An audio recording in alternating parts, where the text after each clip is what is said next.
जम्मू के नगरोटा स्थित जगती टाउनशिप में कश्मीरी हिंदुओं और केंद्रीय समिति के बीच हुई बैठक में विस्थापन से जुड़े कई अहम मुद्दे उठाए गए। कश्मीरी हिंदुओं ने समिति के सामने अपनी पीड़ा रखते हुए कहा कि उन्हें विस्थापित कहना उनकी स्थिति को पूरी तरह नहीं दर्शाता।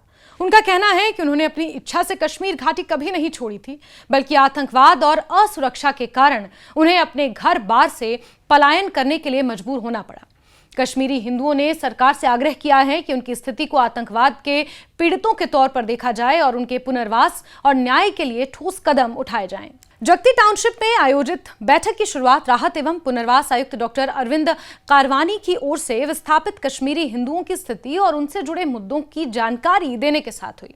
इसके बाद समुदाय के प्रतिनिधियों ने समिति के सामने अपनी समस्याएं और मांगें विस्तार से रखी। बैठक में वक्ताओं ने कहा कि 1990 के दशक में घाटी से पलायन के बाद कश्मीरी हिंदुओं की एक बड़ी आबादी पिछले करीब 36 सालों से विस्थापित जीवन जी रही है। उनका कहना है कि इतने लंबे समय के बाद भी बड़ी संख्या में परिवार अपनी जमीन, घर और मूल स्थान पर लौट नहीं सके हैं। अधिवक्ता विश्वरंजन पंडिता ने बैठक में कश्मीरी हिंदुओं की सुरक्षा और न्याय से जुड़े मुद्दों को प्रमुखता से उठाया।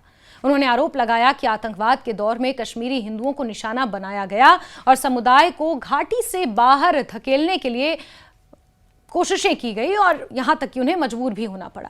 उन्होंने सरकार से मांग की कि इस पूरे घटनाक्रम को गंभीरता से स्वीकार करते हुए कश्मीरी हिंदुओं के खिलाफ हुई हिंसा और कथित नरसंहार की निष्पक्ष जांच कराई जाए। उन्होंने संसद में जेनोसाइड बिल लाने की मांग की है ताकि कश्मीरी हिंदुओं के खिलाफ हुई हिंसा के लिए जिम्मेदार लोगों की जवाबदेही तय हो सके और पीड़ित परिवारों को न्याय मिल सके। इसी क्रम में आज एसआईए की टीम भी जम्मू में जगह जगह छापेमार कार्रवाई कर रही है। कश्मीरी पंडितों की हत्या के मामलों में इस छापेमार कार्रवाई को महत्वपूर्ण माना जा रहा है। पंडिता ने कश्मीरी हिंदुओं के लिए अलग होमलैंड की मांग भी दोहराई। उनका कहना है कि समुदाय की सुरक्षित और सम्मानजनक वापसी के लिए घाटी में एक ऐसा क्षेत्र विकसित किया जाना चाहिए जहां कश्मीरी हिंदू सुरक्षा के साथ रह सकें और अपनी सामाजिक, सांस्कृतिक और धार्मिक पहचान को कायम रख सकें। उनके मुताबिक पिछले 3 दशकों से ज्यादा समय से विस्थापित जीवन जी रहे समुदाय के लिए केवल आर्थिक पैकेज पर्याप्त नहीं है। स्थायी समाधान के लिए सुरक्षित पुनर्वास और राजनीतिक अधिकारों पर भी विचार करना जरूरी है। बैठक में कश्मीरी हिंदुओं के राजनीतिक प्रतिनिधित्व का मुद्दा भी प्रमुखता से उठाया गया। समाज सेवी संजय धर ने समुदाय के लिए विधानसभा में राजनीतिक आरक्षण की मांग की। उन्होंने कहा कि सरकार की ओर से कश्मीरी हिंदुओं के लिए विधानसभा में 2 लोगों को मनोनीत किए जाने की घोषणा की गई थी, लेकिन समुदाय चाहता है कि उनका प्रतिनिधित्व चुनाव के जरिए हो। उनका कहना था कि कश्मीरी हिंदुओं के लिए कम से कम 3 विधानसभा सीटें निर्धारित की जानी चाहिए ताकि समुदाय अपने प्रतिनिधियों का चुनाव स्वयं कर सके और उनकी आवाज लोकतांत्रिक तरीके से विधानसभा तक पहुंचे। उनके मुताबिक राजनीतिक प्रतिनिधित्व मिलने से विस्थापन, पुनर्वास, संपत्ति और सुरक्षा जैसे मुद्दों को प्रभावी ढंग से उठाया जा सकेगा। बैठक में आर्थिक सहायता का मुद्दा भी सामने आया।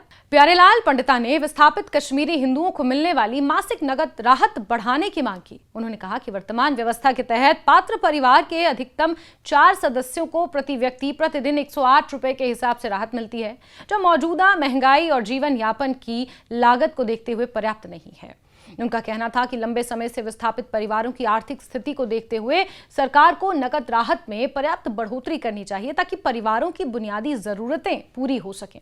कश्मीरी हिंदू युवाओं के रोजगार का मुद्दा भी बैठक में उठाया गया। AK साधु ने युवाओं के लिए 20,000 नौकरियों के विशेष पैकेज की मांग कर डाली। उन्होंने कहा कि रोजगार की कमी विस्थापित परिवारों के सामने बड़ी चुनौती है और युवाओं के लिए विशेष भर्ती अभियान चलाया जाना चाहिए। उन्होंने ये भी बताया कि 1990 से अब तक घाटी के विभिन्न विभागों से करीब 27,000 कश्मीरी हिंदू कर्मचारी सेवानिवृत्त हो चुके हैं।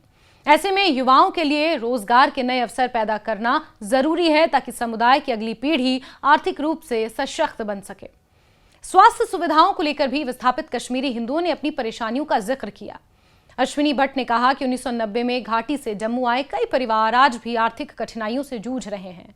महंगे इलाज और स्वास्थ्य बीमा का खर्च उठाना उनके लिए मुश्किल है। उन्होंने सरकार से मांग की कि विस्थापित कश्मीरी हिंदू परिवारों के लिए स्वास्थ्य बीमा की व्यवस्था की जाए और उनका खर्च सरकार वहन करे। उनके मुताबिक लंबे समय से विस्थापन झेल रहे परिवारों के लिए स्वास्थ्य सुरक्षा भी पुनर्वास नीति का अहम हिस्सा होनी चाहिए। बैठक में घाटी में कश्मीरी हिंदुओं की संपत्तियों को और जमीन पर कथित अतिक्रमण का मुद्दा भी उठाया गया। दिलीप ने कहा कि जिन परिवारों को आतंकवाद के कारण अपने घर छोड़ने पड़े, उनकी संपत्तियों की सुरक्षा सुनिश्चित करना सरकार की जिम्मेदारी है। उन्होंने घाटी में कश्मीरी हिंदुओं की जमीन और विस्थापितों पर हुए कथित अतिक्रमण की जांच कराने और उन्हें उनकी संपत्ति वापस दिलाने के लिए प्रभावी कदम उठाने की मांग की। कश्मीरी हिंदुओं की इन मांगों से साफ है कि समुदाय अब केवल राहत और आर्थिक सहायता तक सीमित समाधान नहीं चाहता। वो न्याय, राजनीतिक प्रतिनिधित्व, सुरक्षा वापसी, रोजगार, स्वास्थ्य सुरक्षा और संपत्ति की रक्षा जैसे मुद्दों पर व्यापक नीति की मांग कर रहा है। जगती टाउनशिप की बैठक में उठी आवाजों में 3 दशक से अधिक पुराने विस्थापन की पीड़ा के साथ साथ सम्मानजनक और सुरक्षित वापसी की आकांक्षा भी दिखाई दी। अब देखना होगा कि सरकार इन मांगों पर किस तरह की नीति और कार्रवाई को सामने लाती है।